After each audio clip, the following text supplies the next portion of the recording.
V'yakel Moshe es kol kahal hadas b'nei Yisrael. Moshe Rabbeinu is gathering everybody. It was legal at the time, it was okay. And he tells them about keeping Shabbos. And then he goes on to speak about building a Mishkan. And from this place we learn that on Shabbos we're not allowed to do Lametes Melochos. What are the Lametes Melochos? The 39 things that we're not supposed to do on Shabbos. We learn all of them from the work of the Mishkan. From building the Mishkan, whatever work was done to build the Mishkan, those are the works that we're not allowed to do on Shabbos. And this relates back to the beginning of creation. The beginning of creation, after the Chet of the Eitz Hadas, after Adam Rishon ate from the fruit of the tree of knowledge, HaKadosh Baruch Hu came to Adam Rishon and confronted him. And he said that because of this action, because of what took place over there, because of the change in human destiny that was invoked at that moment, that took place within the consciousness of man, the result is going to be that 39 curses are going to impact reality. And these were split between the man, the woman, the snake, 10 each, and the earth. And the earth only received 9 curses. This is 39 in total against the 39 melachos that we're not allowed to do on Shabbos. And since then, man has been suffering. These 39 are significant. They're real. They're meaningful. They impact our lives every single day. We are the descendants of Adam. So this is not some ancient story. This is a true story that's still happening. We, every single day, are putting up with these 39 problems. These 39 areas where nature is deficient, so to speak, where it's not providing us what we deserve to get from it. And this happened because of something, an event, that took place thousands of years ago. And so essentially we might say that humanity is not really humanity,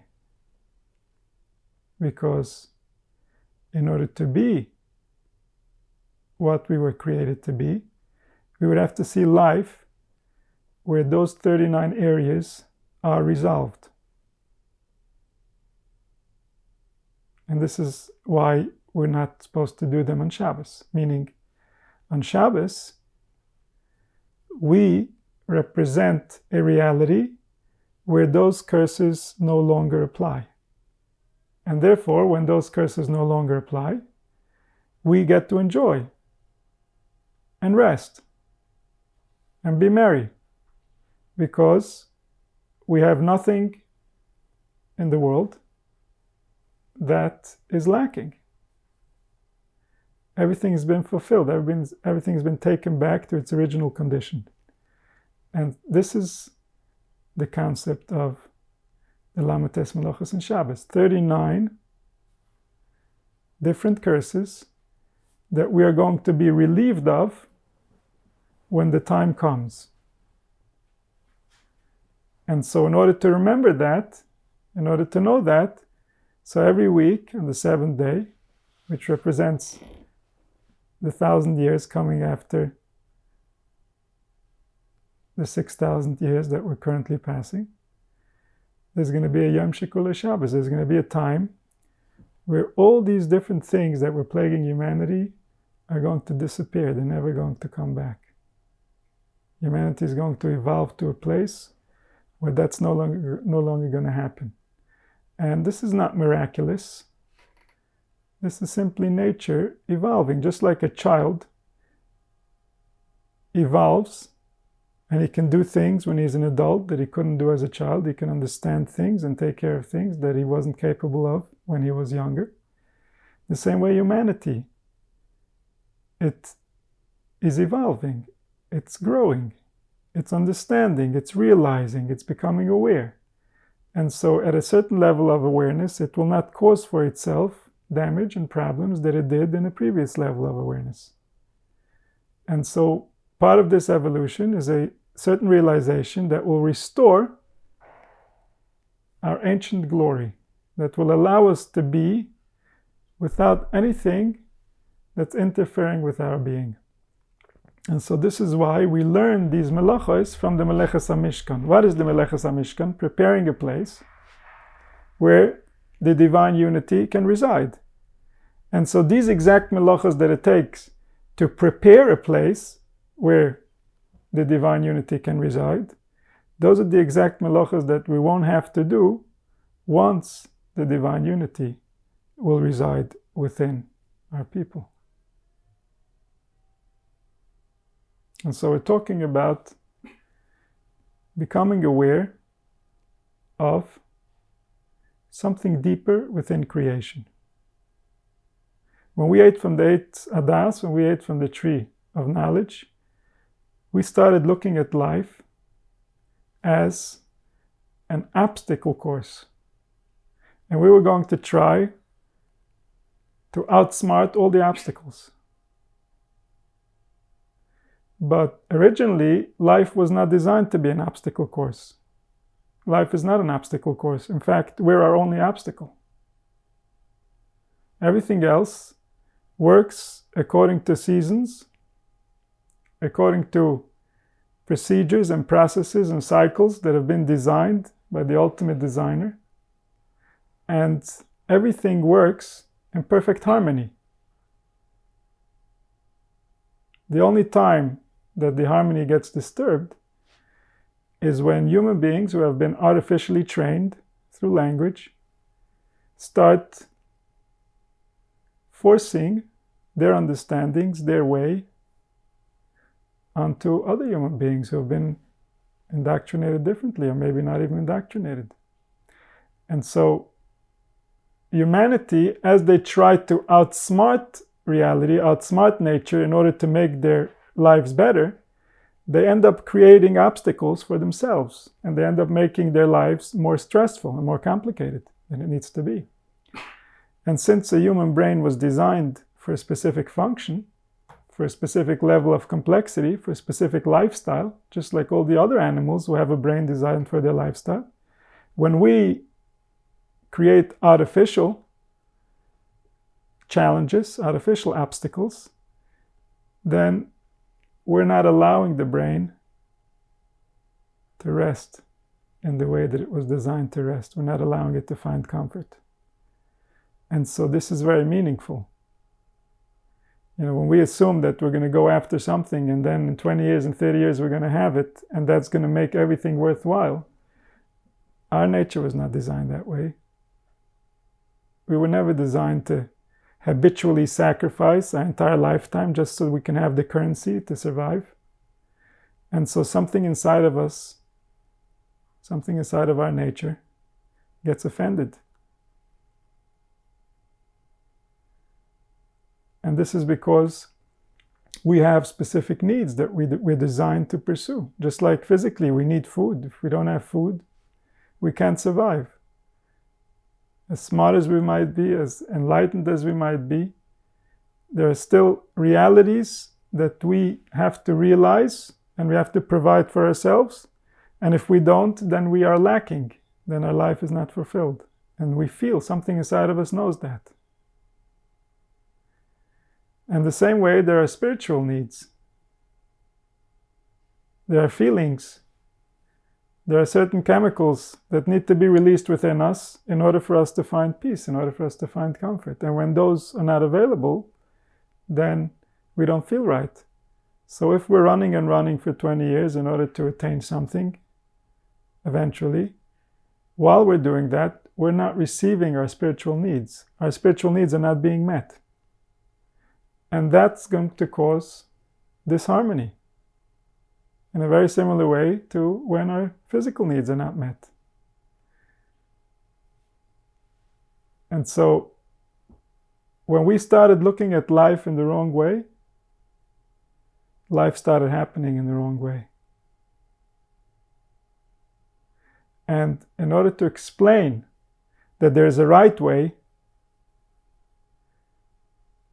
we had to invoke the Creator, because it's His intelligence that designed everything. And so when we want to say there's a right way, what we're essentially saying is that somebody or something, somewhere, somehow, had the capacity to make this happen. And the proof is that it happened. And so, if we can pay attention and realize the depth of His design, we will very surely come to the conclusion that there's a certain way that He wants this to go, that there's a certain vision. And when we can align ourselves with His vision, we can remove the 39 obstacles, the 39 melochos, the 39 malchus. All the 39s, they represent the same thing. That's why by malchus it says, Arboim choser achat, which is the 4 that received the curse, but one of them only received 9. The earth only received 9. So it was missing 1. She didn't receive the 10th curse. And this struggle that we are still struggling with is a struggle for the future of humanity. What we're going through, nobody else went through, and nobody else will go through. And based on how we go through it, this is going to result that the future is going to look that much different. Because there's a real database that keeps track of every single thought, of every single feeling. And we are those databases. We're live proof that there's a database. If there wasn't, I wouldn't be able to speak right now. The speech that I can produce is a result of everything that happened to me till now. And somewhere inside of me, there's a database that knows and can conclude conclusions based on those experiences. And so, the part within, the spiritual side, is the side that's attached to our divinity. Because when we look at the human body, we see the physical body. We see we're interacting with somebody that owns a body, but we don't really see the person living inside. There's a spirit living inside that is not the body. And so, just like we can conclude that from looking at a person and knowing that a body cannot answer, a body wouldn't know what to answer, there must be somebody inside that's experiencing, that can come up with an appropriate answer. The same way, when we look at the world, we're looking at the body. The body of who? The body of a spiritual entity that is the intelligence that knows how to create the life that we are experiencing. This is His manifestation. This is the reality that we can see. But He is much bigger than His manifestation, just like the spirit living inside my body is much bigger than my body. Is much more complex, is much more subtle, is much more aware, is much more real. And so the same way, the spirit that resides within all is more real than the all, because all the alls are just manifestations of Him. They're just Him dressing up in different clothing, in different fashion, in different energies, in order to create potential, in order to manifest from potential into reality. But at the same time, He is the only force that's real. He, the ultimate source. He, the intelligence that lives within all of life and allows it to be the way that it is. It's not me and it's not you, but it's also me and it's also you. It's me and you together with everybody else, and then everything else, and then at the core of all of that, there is someone, or something, or some place, or some wisdom, or some formula, or some code. We can relate to it with whichever word our imagination will feel satisfied with, but there's a source that allows for what is to be. And that source gave us tremendous power. That source allowed us to play with his most expensive tools. And when we use them wrong, it's very dangerous. And we don't need him to tell us that. We don't even need the Torah to tell us that. Just look at human history. Human history speaks for itself. Human history is the reality that we need to study in order to understand what is it to be human. And when we look at human history, we will very, very quickly come to the conclusion that, at least from the reported history, the vast majority of people have no idea what it means to be human in any generation. And in some generations, it certainly seems that not even a single soul knew what it means to be human. Nobody. People were just so involved in their imagination that they didn't even realize that there's a reality to be studied. They were in hot pursuit of something else that will materialize in some other time, and that's somehow going to justify their life. And so, when we live in the world of imagination, when we live in the world where we distinguish good from evil, where we try to look at life as an obstacle course, instead of seeing life as a support group, a unity, a big family created from the one core that created everything, that has everybody else's best interest at heart and wants to create only good. So if we see it as an obstacle course, we get involved in our imagination. Our imagination is the one that becomes our best friend to help us solve our problems. And so as soon as we have problems, our imagination gets activated to solve them. And then we can be certain that we're going to have problems for a very long time, because our imagination is the one that creates problems too. And so before we know it, it can have a whole list of problems of what might go wrong and what could go wrong, and who knows what's going to happen here and who knows what's going to happen there. And that's even on times when there's nothing happening.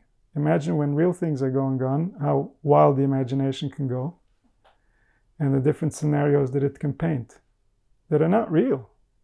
We have no way of knowing what's going to happen even in the next hour. But our imagination is definitely trying to solve the impossible, to know the future. And so, once we go into that world,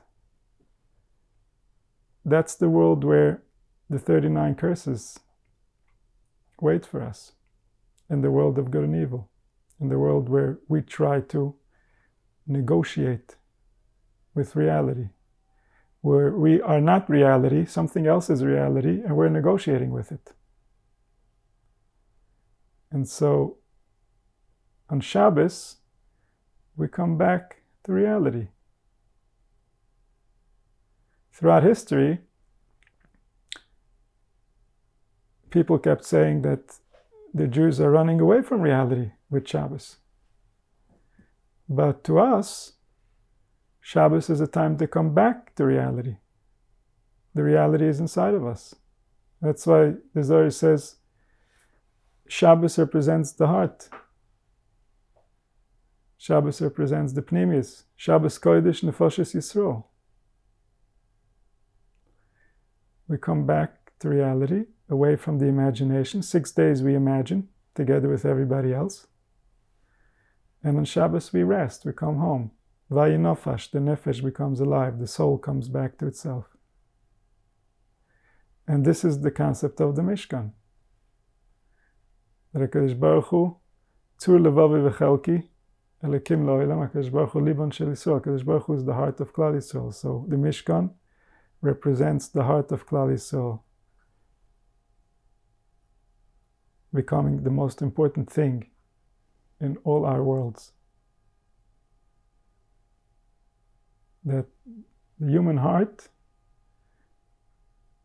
Pasuk says, Mikol Mishmar Netzoy Libecho, Ki Mimeno Tetzos Chaim. From all the things you are concerned about, from all the things you try to protect your heart first. Ki Mimeno Tetzos Chaim, from there you're getting life. Just like if you're not an airplane and it's going down, you have to put on your oxygen mask first, because you don't want to pass out while you're trying to put it on the child. So the same way, at all times, we must protect our heart first. Mikol Mishmar Netzoy Libecho. From everything else that you protect yourself, protect your heart first. Ki Mimeno Tetzos Chaim. From there you're going to get life.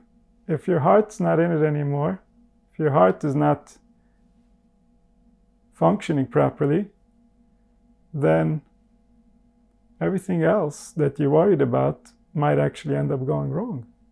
Because who is going to protect us is the intelligence within us that HaKadosh Baruch Hu gave us. That's our main protector. That's our first malach. That's our first line of defense. Is the intelligence that HaKadosh Baruch Hu put inside of each one of us. And that includes our conscious mind and all its faculties, and our unconscious that's doing a tremendous job for us, including our immune system and all the different organs that are designed to clean and cleanse the body so that it's constantly ready to do the work that it needs to do. And so this is our first line of defense, and this is where we have to focus in, so that our mazel, our koyach that's giving us life, the power, the force within us, should be solid, should be calm, should collect itself. And that's our real defense. When we start imagining situations, we start relying on our imagination to save us. Our imagination can do more damage to our heart than anything else, anything that comes from the outside, because our imagination is already inside our body. It's already infiltrated. And once we start imagining things that are not friendly, our body starts feeling it. Our heart starts feeling it. And so, Mikol Mishmar Netzoy Libecho, back to the heart, back within. The concept of Shabbos. Ki bo yishovas vayinofash. The nefesh can come back, the nefesh can relax. And that's every Shabbos. Menucha, to have menucha, is what brings the heart home.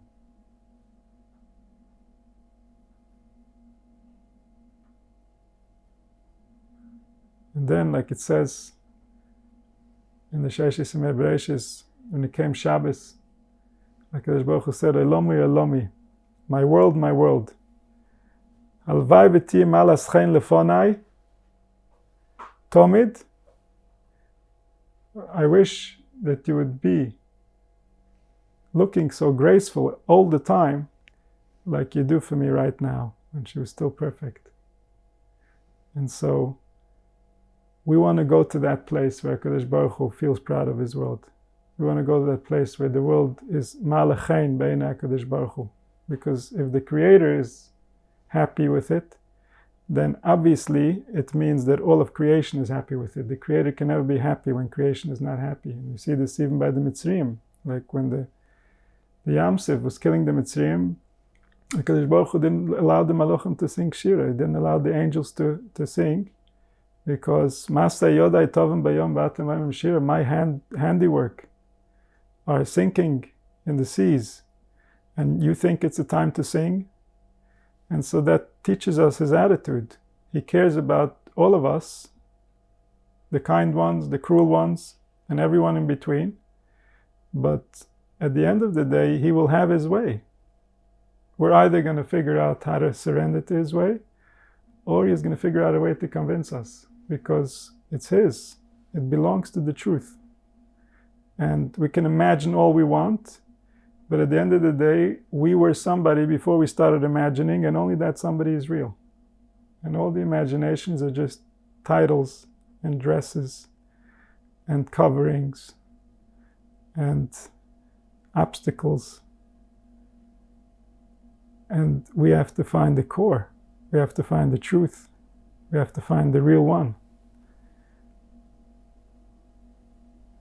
And the sign, the symptoms of the real one are in the attributes.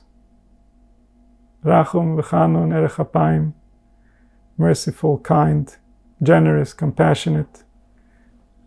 That shows that the right spirit is within. When the attributes are different, then there's different spirits involved. The imagination has been activated. Somebody's trying to grab on account of somebody else, and that's not the symptom of an owner, that's a symptom of a slave.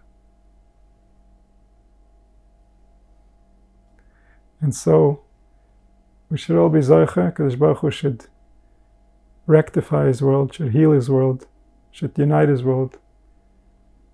And he should present his glory to us so he can be proud of his world again. We should be malachain like it did in the beginning of creation, before everything went wrong. May it be b'meir b'yameinu.